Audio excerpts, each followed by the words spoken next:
The following is a conversation between George Malik and I. George Malik has his own blog called themalikreport.com. I'll put a link in the description. George is a kind person, and he was very easy to talk to. The beginning of this conversation was a little bit heavy, but eventually we got to talking about the Red Wings, some of their prospects, the head coach, and a development camp that's going to be happening on the weekend, in addition to the draft. I thought this was a really good conversation, and I hope you guys enjoy it. If you would like to support this channel, there is a link in the description you can visit for me. Thank you, and enjoy the conversation. First, since we never met before, some introductions are in order, right? Yep. How you doing? Nice to meet you. I'm all right. Nice to meet you as well. Right on. So I checked out your blog, the Malik Report. You've been into the Wings for much longer than since you started doing media, but 2006 you got into this? That's correct. Yes, sir. Right on. And then let's see, what did I? Okay, 2006, and then MLive hired you. What was that back then? That was the Snapshots blog. I worked with, I was sort of the complimentary piece with Ansar Khan, and that was pretty cool. He was really nice and sort of helped show me the ropes. Yeah, he asks good questions during the press conferences. I like to hear from him. And then Kukla's Corner in 2011, another Red Wings guy. Yep. And you've started your standalone blog, which I've followed on and off for like a couple of years now, in August of 2016. Yep. And that's it's been on and off due to some health stuff, but yeah, it's at the same time I really enjoy it, and I enjoy being my own boss, and being able to set your own work schedule is great. Sometimes it's a pain in the butt because you work all the time, and sometimes it's incredibly rewarding. Mostly it's incredibly rewarding. So exactly. It's I guess like the pro and con of it for me is I don't work for myself per se. I'm in school and I live with my parents, but I guess the goal is to just, because you're doing something that you want to do, that's pretty much it. Not have to feel, I guess, forced into working. I don't know. It's just better to, do something you enjoy, because then you have more energy for it. And even if like what you're going through right now, you've been pretty public about it. yeah, dealing with depression and anxiety stuff, things are finally getting a lot better. But you get to be honest with your readers, and I think that's the authenticity of being able to tell people what's going on with you when you have to step away is it doesn't just quote unquote sell. It feels good to be able to make a difference too, so yeah, absolutely. So then people can, like, feel more comfortable being, I guess, not quiet about what they're going through. And right. I've gone through some similar stuff too. So it's a different experience for everybody. Hopefully it doesn't, last too long. It seems like you've, taken the right steps, especially about not just keeping it to yourself, but yeah, hopefully it's just gonna keep getting better for you, George. Thanks. Yeah, so far so good. Right on. So I guess to go back a little further, what made you start writing? Like even before you were writing as a blogger, like what was some of your introduction into it? Well, I actually started way back in 1999, I think it was, on the Detroit News web forums, and there was a sort of a break from that, and a couple of people decided they wanted to start a bulletin board website, and that was where we started. And that was where I sort of began to post news stories and began to post analysis, and this was way before Twitter. This was way before Yeah. uh anything like that, and it worked real well. We had a good community, and that was the fun part. So I was in college. I was majoring in English, and so I was trying out stuff that I was learning in my writing classes, and it just sort of clicked. And I went away from it for a couple of years, but I I didn't go completely away from it. I still really enjoyed what I was doing. So it's been something that I've really felt was kind of a calling for the last 20 years. I haven't been doing it professionally for that long, but it's something that I've really enjoyed for a long time now. And it's just something that I would be following the Red Wings at this level, even um if I wasn't sharing what I was following. And it just felt like a better solution to actually share what I was doing.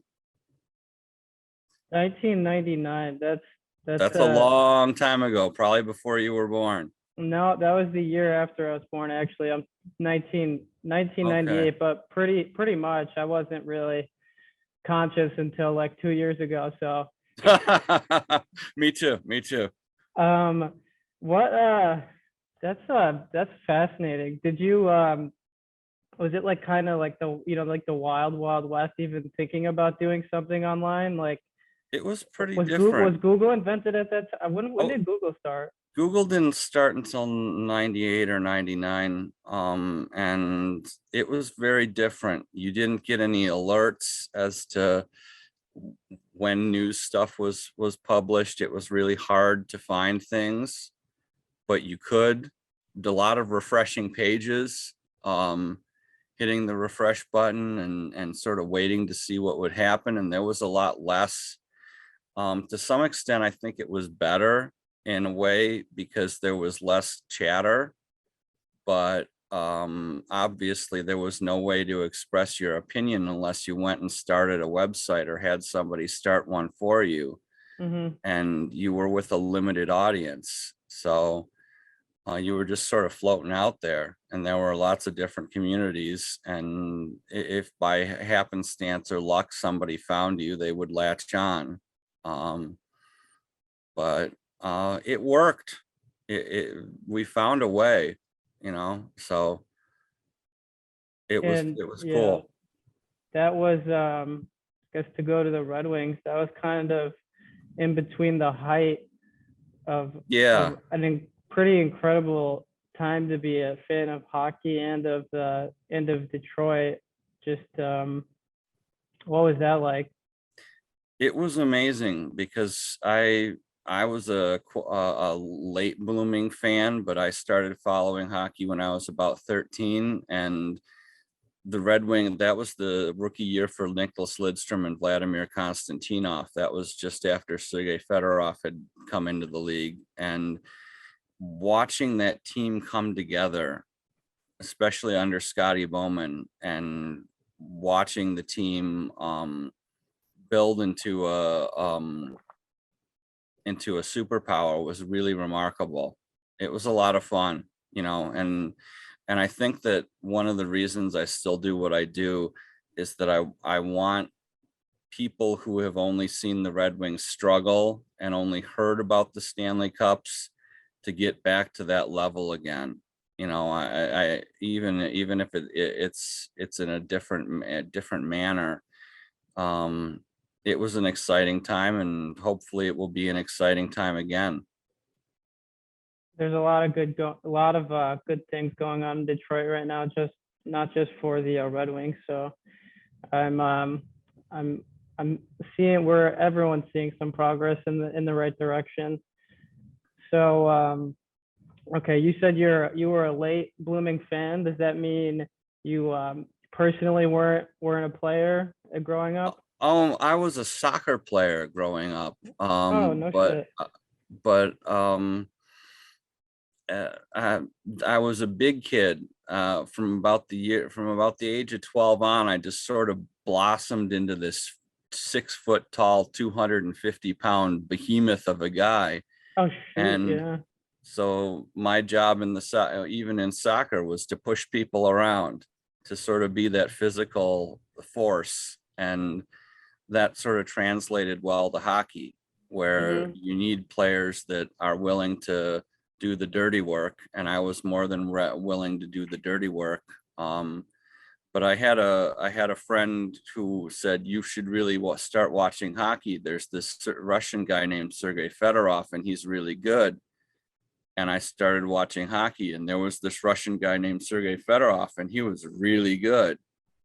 But there was also these guys named Nick Lidstrom and Vladimir Konstantinov, and there was Steve Yzerman, and there was Bob Probert, and it was a team that was just starting to find its legs again, and it was really exciting. And and my dad was real supportive. He wasn't really a hockey guy, but he was just so happy that his son found a sport that he liked. And when my dad passed away about a year in, my mom actually is the one that sort of helped teach me how to play. She was a 5'1" and one of 8 kids, so she always got shoved into the goal, and she helped teach me how to play goalie. So That's a big family. yeah, so Did I'm only you? 1 of 1, so I got all the attention. So Okay, that's I'm the middle of an older brother and a younger sister, so it's a different experience. I'm sure yeah. being in getting that much attention. I like to think that I've I've benefited from the lack of attention, and as middle childs, as the psychologists like to say that they experience, and it's made me want to. I guess I can't say that I like attention. I like it from certain people, but it's made me want to find a way to get it on my own, you know. Mm-hmm. And I guess the right now it's just talking about hockey, doing stuff that I enjoy. And my family, up until like my brother and I, we had no history of playing hockey. My dad was a baseball and a football player, but he's from Detroit, so of course he followed the team through the late '80s when Yzerman was drafted, in the '90s when they started getting good, and um, he's continued to be a fan, and that's the reason that I am a Detroit Red Wings fan. I'm like I'm not from Detroit. I'm from Chicago, but you know, I was I've always liked the team, and they're an easy team to root for. Just a really good culture, really good fan base. Yeah, and good tradition, very much so. And it's not easy in Chicago. I have one of my dearest relatives is a cousin who teaches in Chicago, and What part he of had to. Chicago? I'm not sure, but he's an art teacher. It's an inner city school, and he went through the cup years in Chicago and said that was pretty rough, but he dealt with it anyway. He's still a solid Detroit fan. I believe he's on the south side actually. So, Okay. because he goes to a lot of Sox games. Oh, okay. Good time to be a Sox fan right now. Yeah. I I um I remember when the Blackhawks were terrible. My dad was lucky enough to have share some season tickets Mm-hmm. with somebody from work, and they were right behind the penalty box, and they were terrible. I'm trying to remember some of the names. Some guy named like Barney was on the team, and Mike Fisher, or the guy that played for the Red Wings. I can't remember his full name. And they since I was like between like 5 and 9 years old, the dudes Mm-hmm. that would give the referees pucks would give us NHL pucks. That was my greatest memory ever being a Blackhawks fan. Then eventually he lost the tickets when they started getting good. It was a long story, but like to see the Red Wings, you know, Yeah. like at where the Hawks were in 2008 and 2009, how they've done in the draft with Stevie, It's so nice. So I guess we could talk about that a little bit if you want, because Sure. you said you're going to be covering that in the next couple days, right? Yeah, the big reveal is that the blog is coming back tomorrow. Woo! So All right. And finally I'm gonna be back to work. great, right on, George. But yeah, I love to hear the enthusiasm, by the way. woo! No, but it's exciting. I'm pumped. I'm just I don't know. I'm a kind of a level more even guy than I used to be. So I think that how that mellows, you mellow with age. Age like a fine wine. No, more like an old car.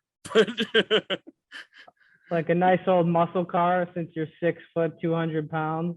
Yeah, it's more like like an old family car. You get some dings and some bangs in you, but you manage to keep rolling.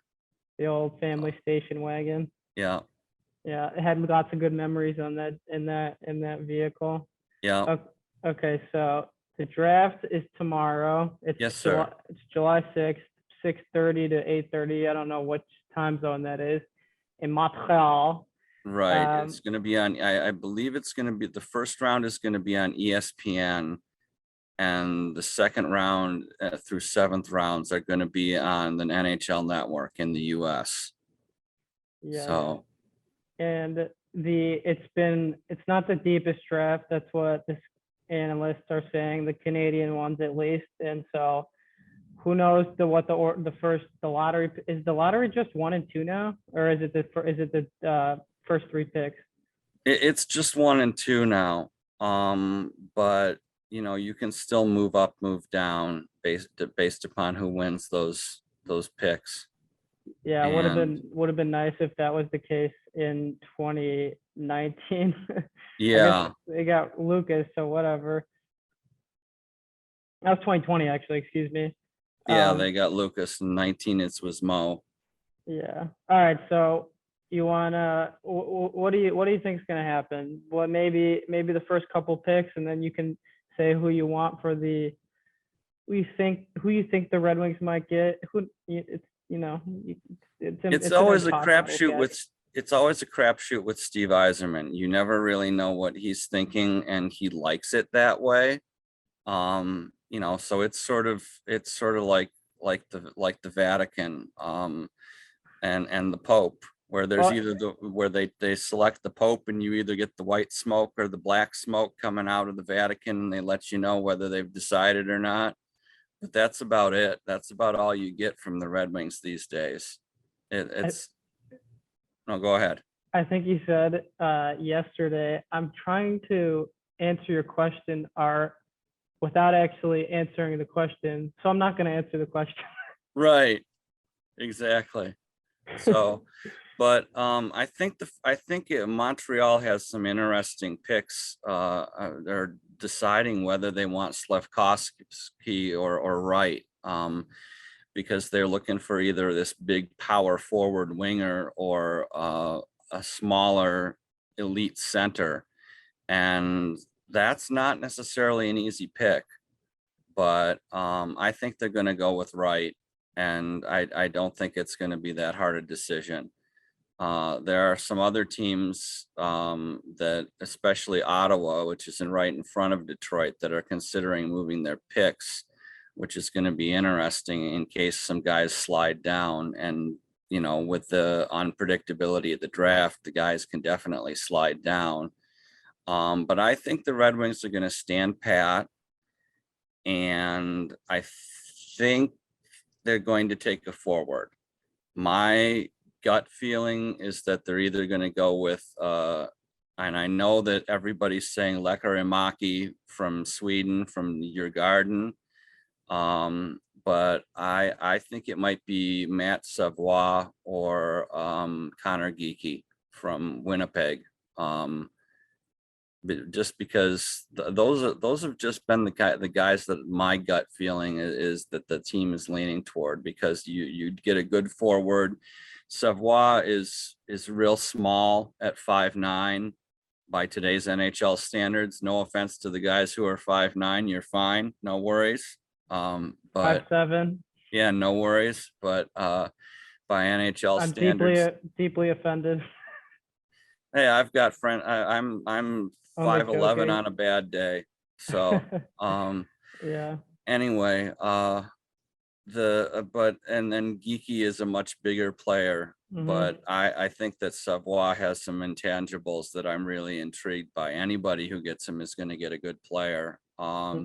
Certainly if one of the Czech defensemen slide down to 8, I think that the Red Wings Nemec or Juracek for the people Yeah. that don't know. I think that they won't be afraid to go after him at all. But you know, to me, it makes more sense to get a forward. So I actually made the mistake a couple days ago thinking Juracek was Slovakian. He is, like his name insinuates, he is from the Czech Republic. well, don't mess those two up. The Czechs and the Slovaks get kind of pissed if you if you screw those up. Yeah, I was actually I hate to recount something that I heard in passing, but the Slovakia was in their incipiency somewhat governed by Hungary, I think. Yeah, Austria, Hungary. Yeah, and so although they're close, they develop completely different like personalities and culture. Yeah. Yeah, it was a strange marriage, and they called it, when the countries departed, they called it the Velvet Divorce. So The Velvet Divorce. That there's your sounds history bloody. fact for the day. No, it was more like the Velvet Divorce, like velvet, like velvet sheets or something. It just sort of went apart really nicely and calmly. So Okay, so the opposite of what I said. Good job. no worries. No worries. You learn by making mistakes, and especially in this industry, you learn by making mistakes. So it's not a big deal.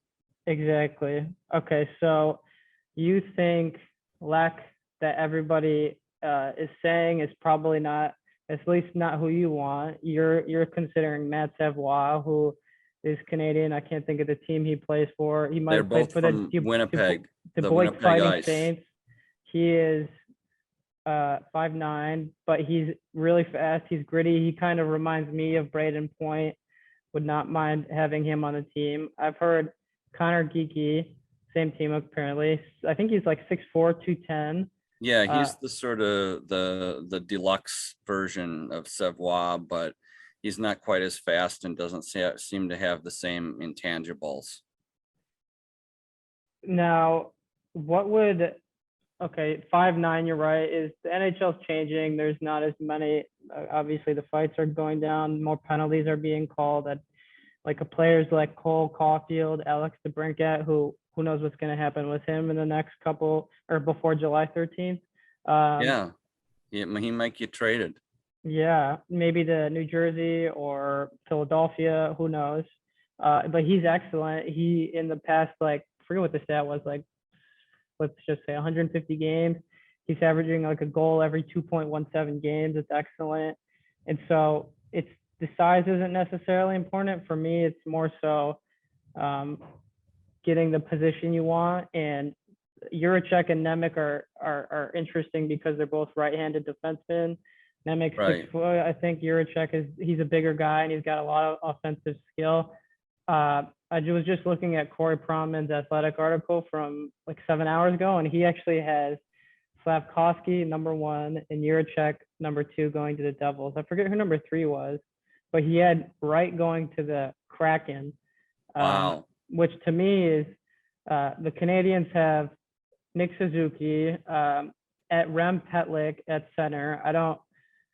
You don't pass up on to me, he kind of looks like Tavares, and say what you want about Tavares now, talking about Wright. When he was on the Islanders for the first like 8 years of his career, he was an unbelievably talented player. And if the Canadians can get anything like that, they'd be lucky. Right. So that would be a 1A, 1B center. Who knows who knows what's going to happen, but that's why I would get if I was the Canadians. Slavkovsky, you didn't even mention him. What do you think about the big Well, guy? I when you watch him at the Olympics and watch him at the World Championship, there was a bit of a drop off at the World Championship, but he's been playing a lot of hockey and Mm-hmm. he's fun to watch. He's a big power forward, big power winger. He likes to score goals. He gets a little pissed off when he doesn't score, which seems to be a Czech and Slovak thing, given that the Red Wings have Filip Zadina and Filip Pronik, who both get so pissed off when they don't score. Mm-hmm. But he's fun. He's a big kid who isn't afraid of checking people, and he's dynamic. I just don't think that I'm with you. I don't think that he's quite on the same level as Wright. I mean, he's a pure sniper. If you want somebody to score 25, 30 goals for you, he might be the kid. But if you want somebody to, helm your power play, work on your penalty kill, and really provide some more speed through the middle, I think that's where you're looking at somebody like you're looking at Wright. So to me, it's not that hard a distinction, but I can understand why the Canadians are going, "Mm," but that's a wonderful luxury to have, to be able to, to bounce between two of the best prospects in the world. So, more power to them for being thorough. Which is interesting to say because, as is known by many, the best prospect in the world is a year younger than anyone in this draft class. Yep. Actually, the top two are better than anyone in this draft class by like what seems like a country mile. I don't even want. Oh God, I thinking about Bedard and Michkov is interesting. Which brings up the point about Russian and Ukrainian players. Anyone in Yeah. Eastern Asia, or sorry, Eastern Europe, the bloc. I didn't get a chance to review what Steve said about those prospects. I think it was something like it's not going to affect his decision. That's correct. He said that it wouldn't really affect whether they felt that they were going to draft somebody. And I think that is as far as Eiserman is concerned, one of those rare instances where it's a bit of bluster, because it obviously does affect the situation. If somebody has been playing in North America and is probably going to be coming back to North America, for example, the guys that have played in the Ontario League, the Western League, the Quebec League,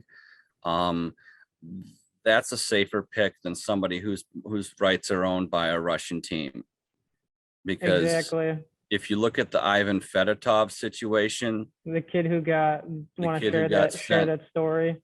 Yeah, I mean, he was apparently with a television crew and was going to come over here, and the Russians, because he was playing for the Central Red Army team, which is coached by Sergei Fedorov, by the way, and the Russian government caught wind that he was going to leave the country and said, and now he's going to be serving it in the Russian Navy in an Arctic base on the island where they tested atomic bombs. Fun times. Yeah. Instead of going to the Philadelphia Flyers. So yeah, the politics are pretty nasty right now, and I can understand completely if Eiserman wants to pick somebody who is very likely to come back over here, that has some sort of history of playing in North America. But the situation with the Russian kids whose rights are owned by Russian teams and who are playing for Russian teams, that might scare me off a little bit, because it's intensely political over there. Without taking up too much of your time, the minute I have and to do this, is that a lot of the Russian teams are owned by oligarchs who are pals of Putin. And so especially the biggest market teams. So if you are a property of those big market teams, you are part of that political machine, whether you like it or not. Really quick, there is a former NHL player. I cannot remember his name for the life of me. He owns this beef jerky company called Boyke's. Uh-huh. Oh geez, what's his name? He goes on Spit and Chicklets occasionally. He's a really funny guy, and he has a story about just the owner of whatever Russian team he was playing for inviting him up for some whiskey, and then like them just like throwing it back a bunch, and him like just taking the shot glass and throwing it against the. Okay, we have 10 minutes. Throwing it against the wall. I'll uh I'll put the link in the description once I remember his name, Okay. but it's I'm gonna exit out of this. Yeah, it's something to consider. Like Kaprizov, I think was able to get out, and there's like a warrant for a warrant on him now. It's It's pretty tough. wild. It's and this is like a life thing. It's not about hockey, honestly. If you're so what's the word? I would just consider the person over the prospect. Don't try and make their life any more difficult than it has to. Right. Definitely see what them and their family are thinking, but yeah, that's Tricky something. decisions. Yeah, that's something to consider for any NHL team, and it looks like the Red Wings have just been drafting like all of Sweden. Yeah, which But is they are familiar with the developmental systems there, and I think that that's going to continue. yeah, they got off the top of my head in the last 2 years. Okay, let's see. So Soderblom in that draft, Johansson. I might be going out of order. Wallander. They got Doward, Nielsen. They got Lucas, Simon. Holland drafted Bergeron. Lindstrom was drafted by Holland as well. I don't know who else Edmondson, you Yeah, mentioned, and yeah, there's a sort of a collective there, and yeah, I think that there's nothing wrong with going to the well to some extent. If you know the developmental system, the people who are developing your players. That's hmm where if you're talking about the draft, where somebody like Marco Casper comes into the mix, because he might not have as great a high-end offensive game, but he's playing for Rugla of the SHL, and obviously that's where Moritz Seider played. So they've and got, Niederbach, who I forgot to mention, is now on that team. yeah. So they have options. Definitely they have options. So it'll be interesting to see who they pick tomorrow. And it's all, to me, the second day is almost as interesting. Even though it's not as high end a prospect, they have 9 draft picks on the second day, including a couple of high second rounders. hmm And that's going to be fascinating for me. And it's a lot of work too, because you have to really get to know these guys very quickly. And Ken Cal did let something slip on the Oh, Iserman presser. The Red Wings are apparently going to hold a development camp at Little Caesars Arena. I believe it's going to be from Sunday to Thursday. I'm not sure if it's going to include free agency day, but we'll see. So, if you have the ability to get down there, if you are a local fan, it's always fun to see the newest draft picks, and it's also fun to see the college kids, because that's the only time that you really get to see the college kids in a Red Wing uniform. I think I missed it if you said it. Where is if he let it slip? Is this being held It's at the going to be held at cube? Little Caesars. They Oh usually hold wow. it at the training facility, the Belfour, which is Mm. under the main plaza. They built it underground. So Well, it just so happens that I'm going to be in Port here, actually Lexington, Friday night through Sunday. So maybe on my drive home, I'm going to include that in the trip. Appreciate you mentioning that. yeah, no problem. Before okay, I want to talk about the second day with the time we have left, but let's go backtrack to the prospects. Who's it? And you can name anybody. Who do you like? What have you liked about them? I've got to go with the kind of the obvious, the guys who are who might make the roster next year. When you think about Edmondson, he had an injury plagued season. He was up and down in terms of his availability. So he didn't really get to develop the way that he wanted to, but he's big and tough and more than willing to jump up into the rush. He's got a lot of good instincts. Soderblom obviously had a tremendous season offensively. I think he's going to need some time in Grand Rapids. Then you've got Berggren, who has put in the time in Grand Rapids. Is Berggren ready for a regular NHL shift, given that he is 5'8" and 170 pounds soaking wet? He's actually, I've looked this up and had an argument with my dad. He is 5'11", and I think he's closer to 200. So he's he's thick. He's a thick puppy.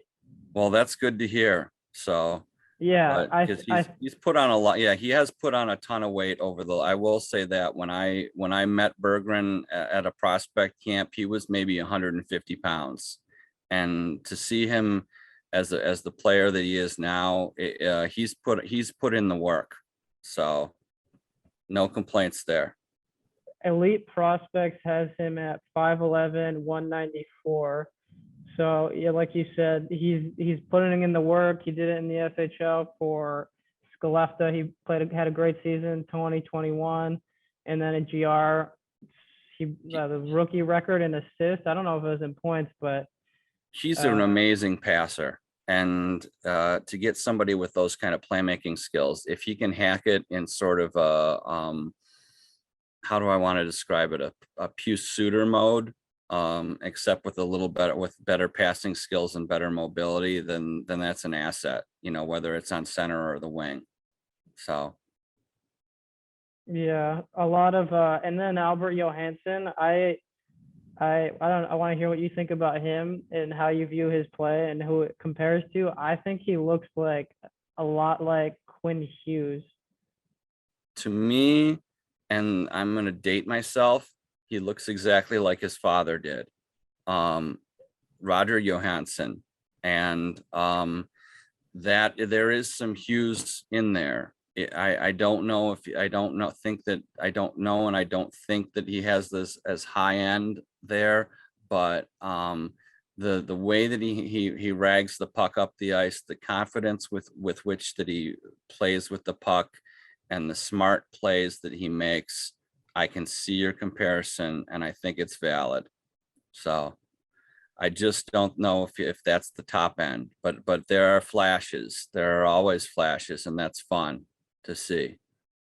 The what I've seen from him is I really like him. That's why I'm gonna keep going on him. His skating is almost like Jamie Drysdale, and he doesn't weigh a lot, but he's 6 foot, so he's got big strides, and he's creative. He's maybe not as risky as Simon Edmondson going up in the rush, like you mentioned, but the kid's got amazing wheels and edge work, and that comes from dad. I looked him up. So Roger Johansson, 6'3", 194, played for the Flames for 2 years, 3 years, and then the Blackhawks in 94, 95 for 11 games. And then went back to Sweden and had a pretty successful career there. Let's see, if he played for Färjestad, was Johansson on the same team as him? Is he on the same team? Yeah, okay, so that's pretty cool, getting to play on the same team as your dad. Got to play with dad's team. So wow. Okay, so we talked about some of the prospects. Let's go back to the second date. Personally, I haven't looked too much into. We have a minute left, by the way. If you want to stop this and start a new one, we can do that. Or I don't know how much time you have. I've got more time if you want to stop this and start a new one. That's fine. It's 3:30 here, so I blocked out an hour. All right, right on. I'm gonna do like a little veil. Let's keep moving. All right, I got you, and you got until 4 o'clock your time, right? So we can go a little longer. The NHL schedule is coming out at 4, but everybody will break it down within the first 10 minutes because the NHL, usually the media gets it a couple hours in advance. So Are you So included in that no, pool? I'm not included in the advanced pool, regrettably. Not Not yet. yet. Not Exactly. yet. There we go. We're So few forward-looking people here. yeah.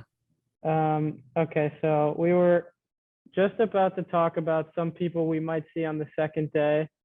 Uh, I have Bob McKenzie's Elite Prospects pool pulled up here. How do you get the players that you have an idea about? Where do they come from that you find?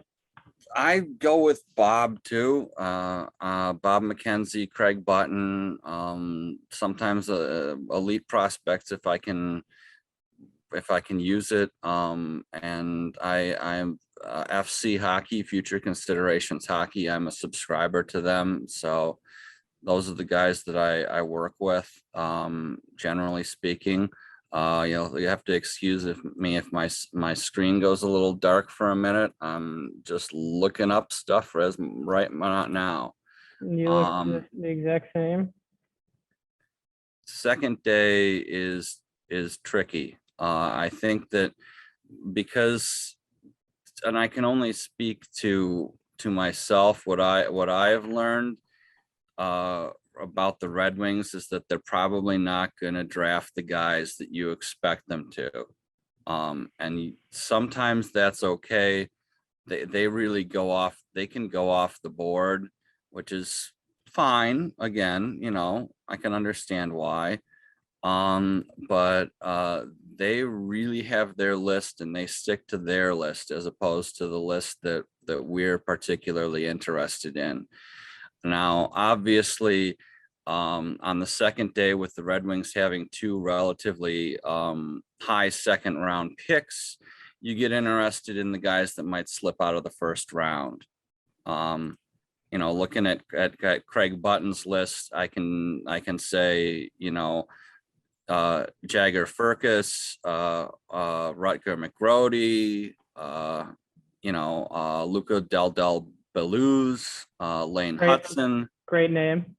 Yes, Del Beluz, but any of those guys that are from 25 to 32, you hope that the Red Wings are able to snag first round talent in the second round. It can be argued whether Joe Veleno has worked out for them, but they were able to pick Veleno with the first pick in the second round, and he's still got at least the ability to turn into a productive third line center, and which is not necessarily what you expect from the first round, but that's a very serviceable draft pick. And that's what you're looking for, is somebody who is going to make your team. If you look at somebody like Carter Mazer, who they picked last year, pretty early, or Shai Buyam, those are the kind of picks, and Buyam has sort of blossomed, both of them with the University of Denver. That's what you're looking for. You're looking for the guys who aren't necessarily on everybody's radar, who still have a lot of skill, may have a question mark or two, but especially again, when Chris Draper helped coach Mazer, you've got a familiarity level there. And so if there's somebody that you have a how do I want to put it, that you've got a tip on that the other teams may not, and you can grab them and you can find a productive player out of that, that's fantastic, because you want to maximize the first couple picks of your second day. And then obviously, as you go through the draft list, and the Red Wings have, when you have 9 picks on the second day, you can get Håkan Andersson to say, well, I saw so-and-so in the 3rd division in the Swedish league playing against a moose and 2 elk, but he was really good.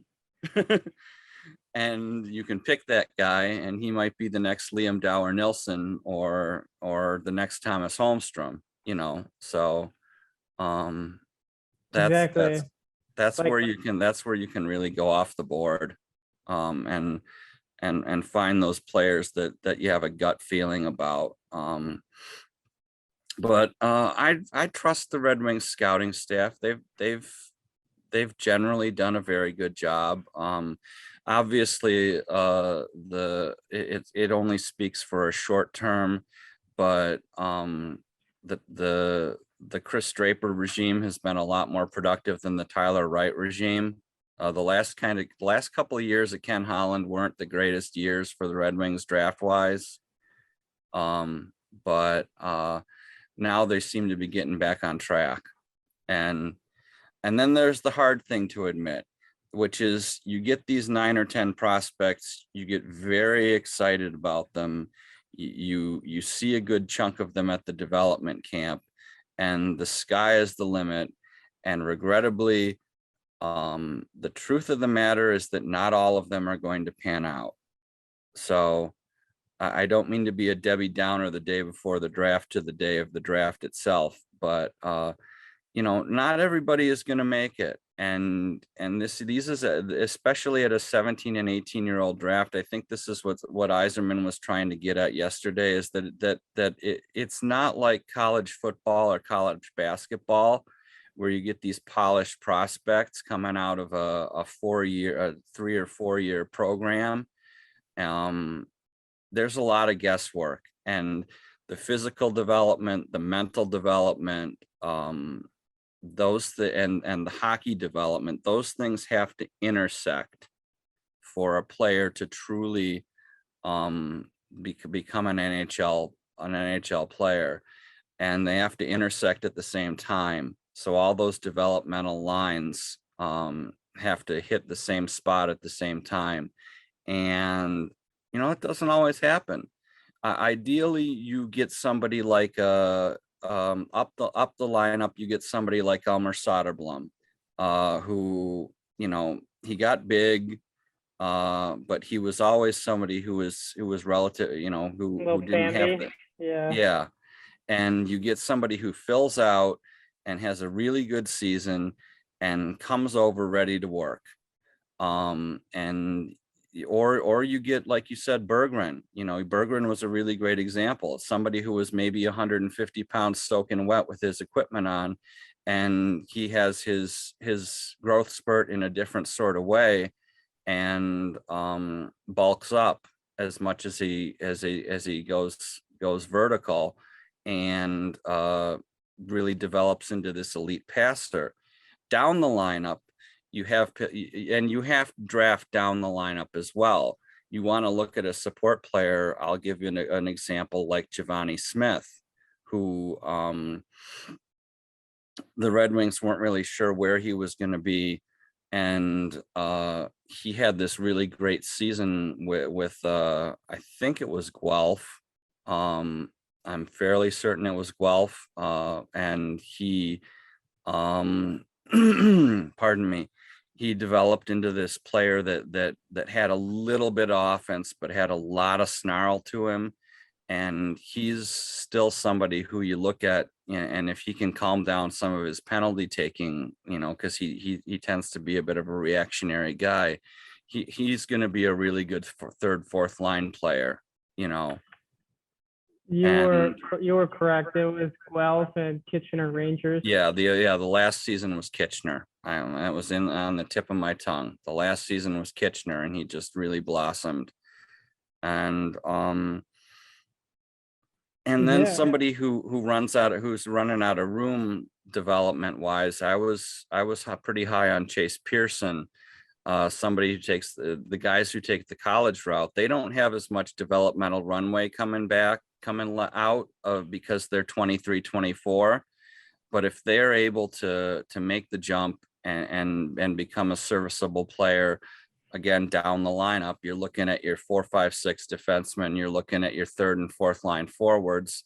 That's still useful, and that goes back. Sorry to interrupt. Sure. You were saying how hockey is a unique sport in that you're not getting like the 4 years you would in college basketball or football.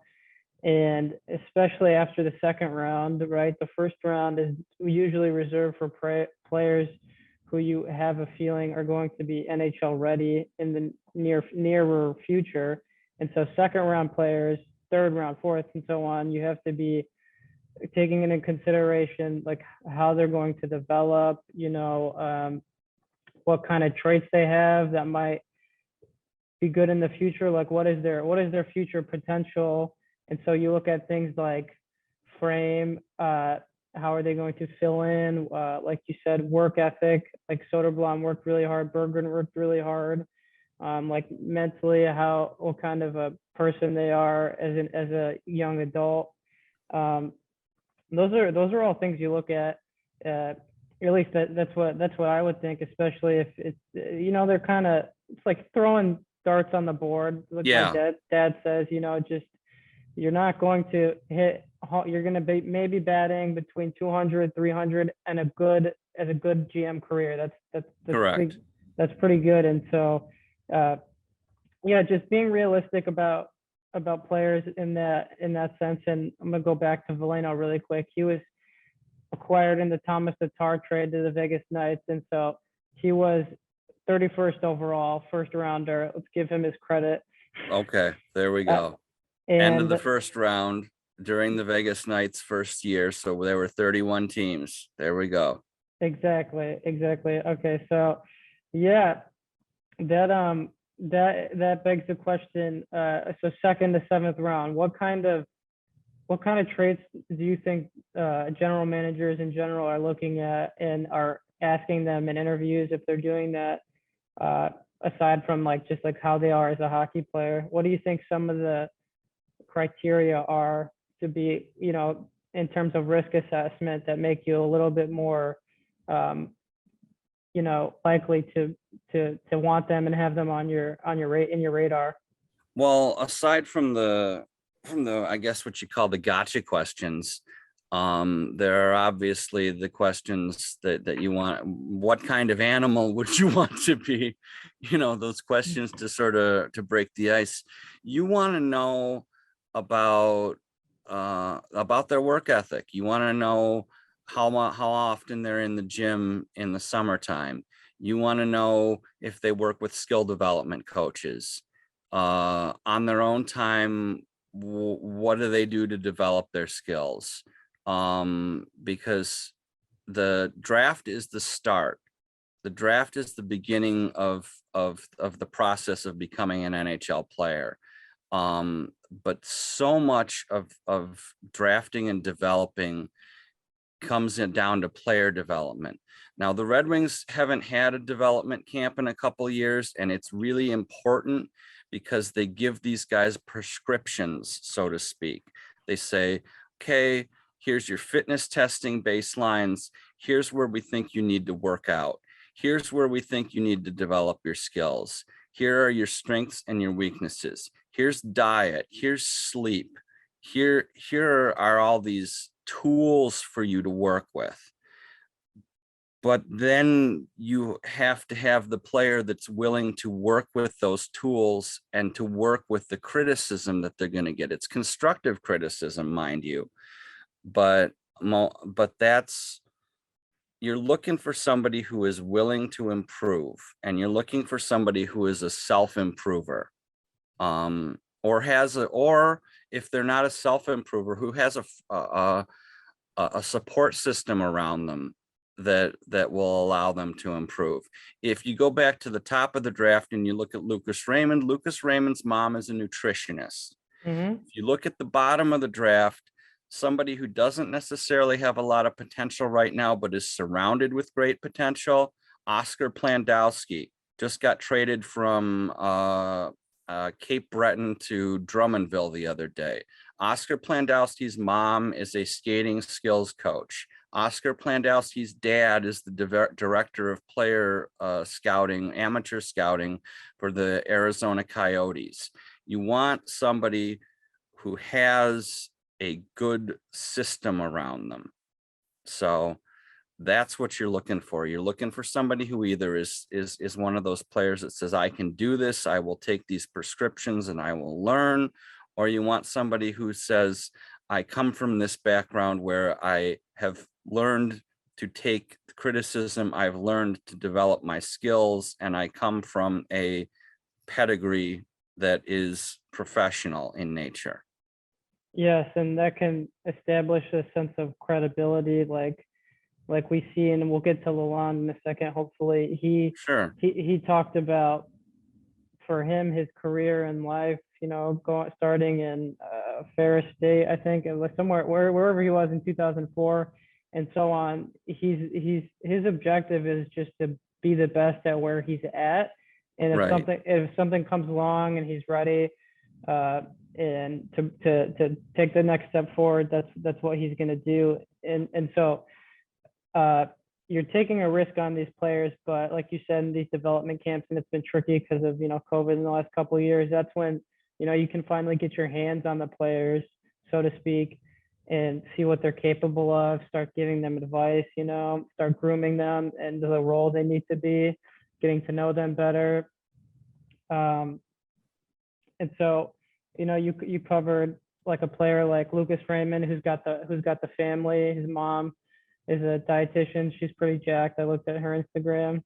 And his dad is from France. So he actually spoke French when he was younger. He's since lost the language, but his brother plays hockey, Right. That's another thing. If you want to, you look for a hockey family, whether it's somebody who, and obviously the Red Wings have gone to bloodlines a lot.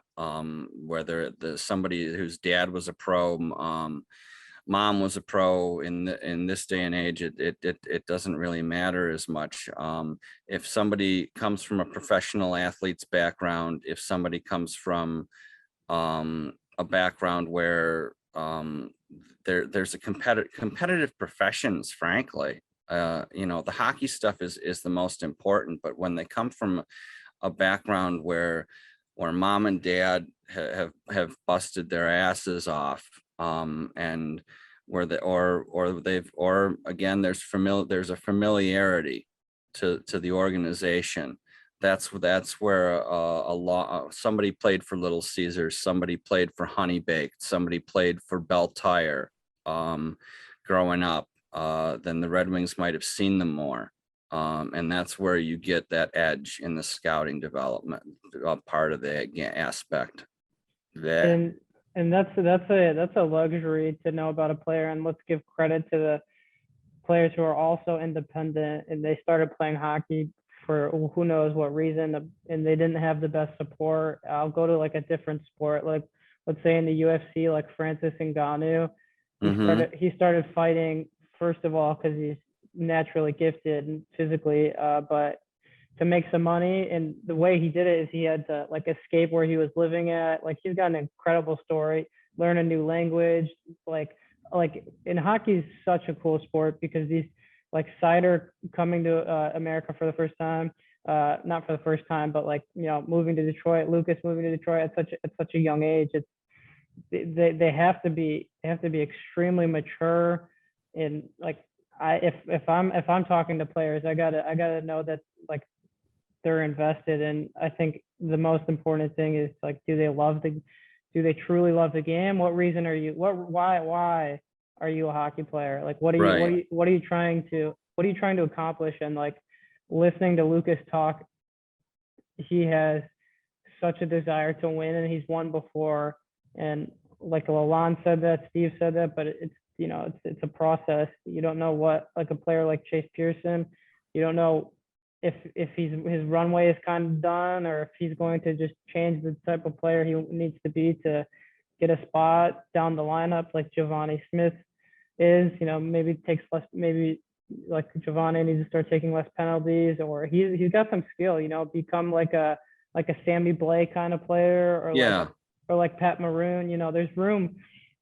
Everybody has room for improvement. Nobody's the same person every day to every year. So I like tracking the youth. It's an exciting part about hockey, because it's like a cycle. You're not going to be good. Maybe 25 years you're going to be good. That's extremely lucky, but you got to just keep grooming these players. And I think the Red Wings have a great culture of doing that.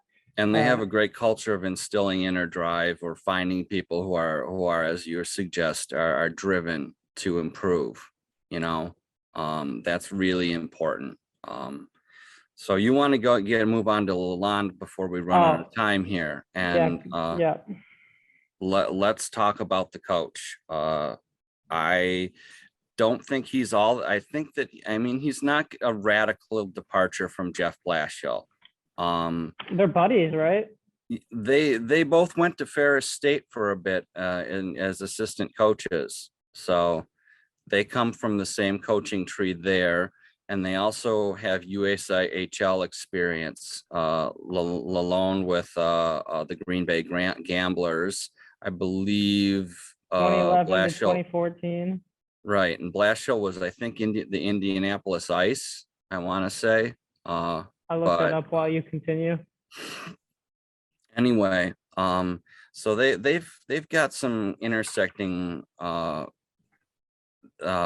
yeah, they've got some intersecting developmental areas there in terms of their professional development, and they're not all that different in terms of their message. Obviously, we're talking about two coaches who are big on the process here, and big on relationships with players.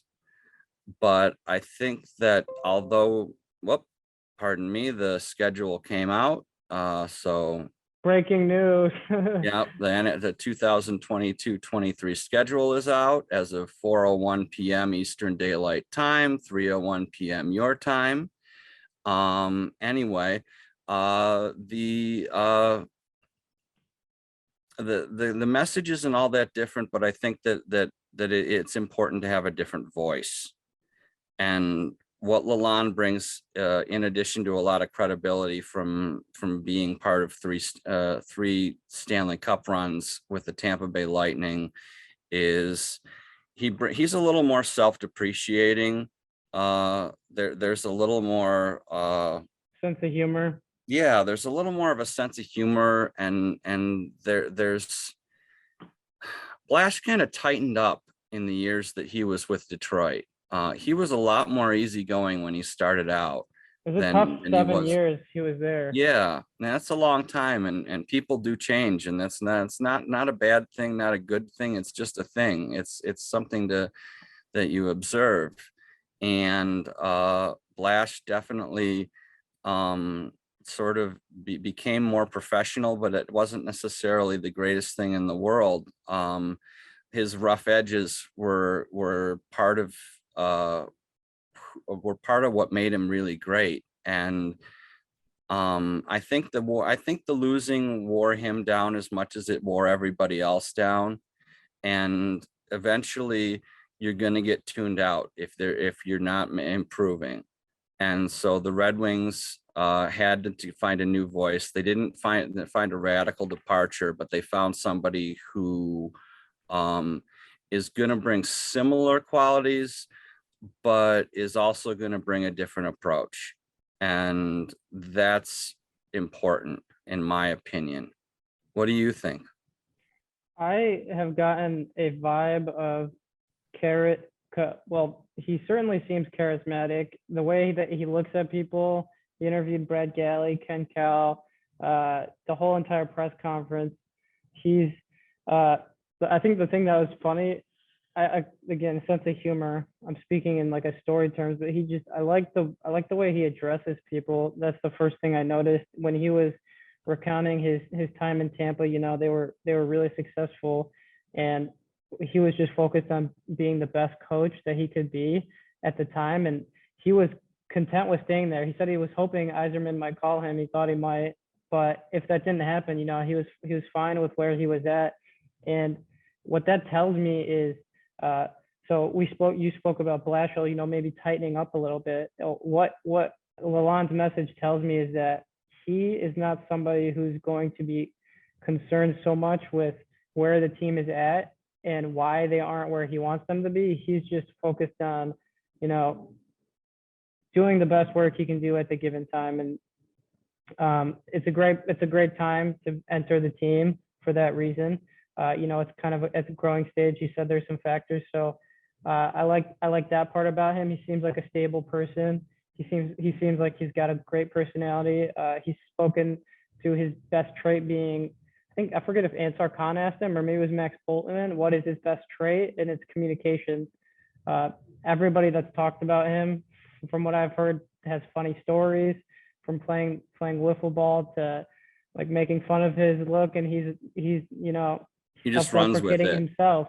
He's the relationship part I like the best, and he acknowledged that the NHL's changed a lot. Like dictators don't really have a space anymore, and his philosophy is just trying to bring the best out in the players, because the margin between coaches in the NHL in terms of how they do isn't really that big. So just growing the players. I like to, from sum it up, he sounds like a stable person. I hope he starts getting more sleep. He doesn't sound like he's sleeping much, but great communication skills, funny, and he wants to win first and foremost. Because why is he's in Detroit because he thinks they can win, and so I like the optimism from him. So all those are great. All those are great traits, and it's good news. Nice change of scenery finally. Steve's got the guy he wants.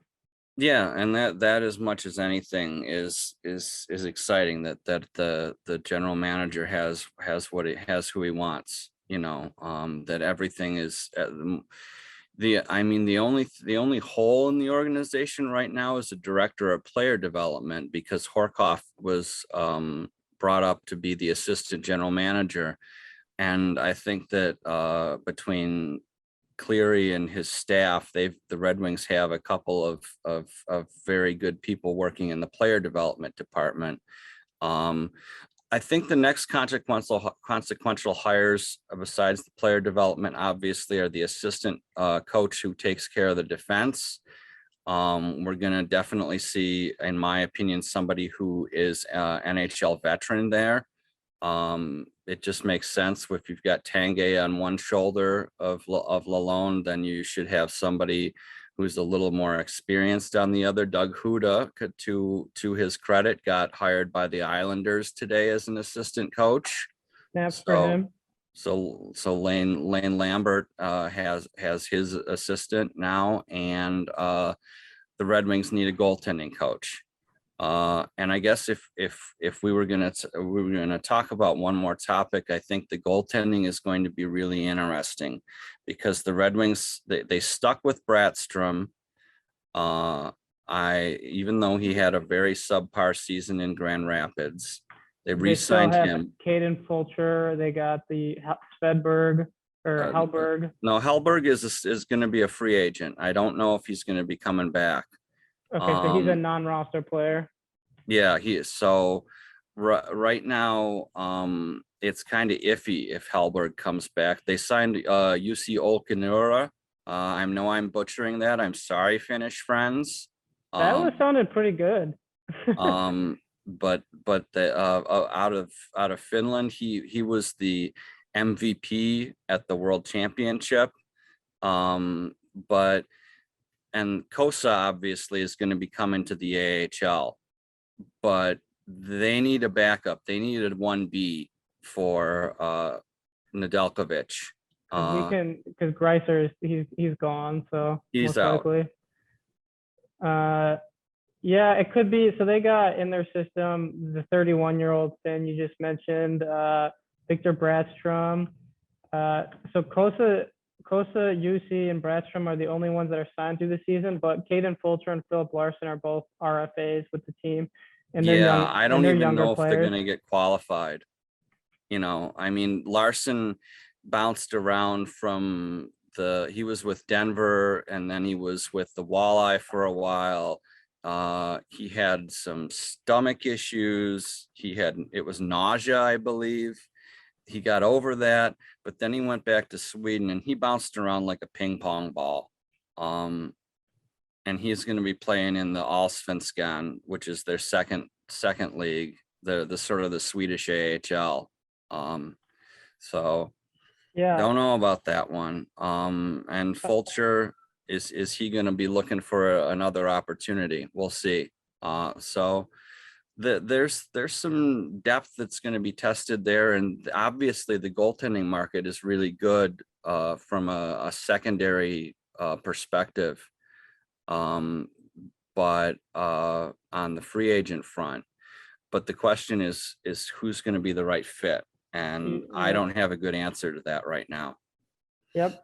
Okay. Well, a lot of optimism in this conversation. The whole of the towards the last part, getting a new coach and player development, assistant coach, if Tigges is not going anywhere, and then a goalie coach. Thanks a lot. It was nice to meet you, George. Nice to meet you as I had well. a really fun conversation. You seem like a really nice person. Hopefully we can do this again. Sounds like a plan. At some point, is there a way where people can find you? Do you want to Sure, I'll plug myself. for the 50 people that are going to watch this? I don't care. They're all important to me. Thank So you. Yes. Yes. it's- To me, they are as well. So it's the Malik report.com is the blog, and I am at George George Malik Malik at Twitter, and that's on the Twitters. So those are the two places. I do have a Facebook page. It's just the Malik Report, and the summer is the time to consider whether we're going to do a podcast. So we'll see. That's big news. Okay, one final question. This is a fun one. How many, I don't know if this includes retweets, how many tweets have you sent since 2008 when you made your Twitter, if you had to guess? Oh my God, it's gotta be at least 100,000. 200,000? You're getting close. Don't make that jump again, but close. 210. 242,000 and 242 and 1,000 tweets. Yeah, if you follow me, you get some content, baby. So folks, check them out. I'll put the links in the description. Thanks a lot, George. This was a lot of fun. You have a good day. It was nice to meet you and a great conversation. All right, you too, mate. Cheers.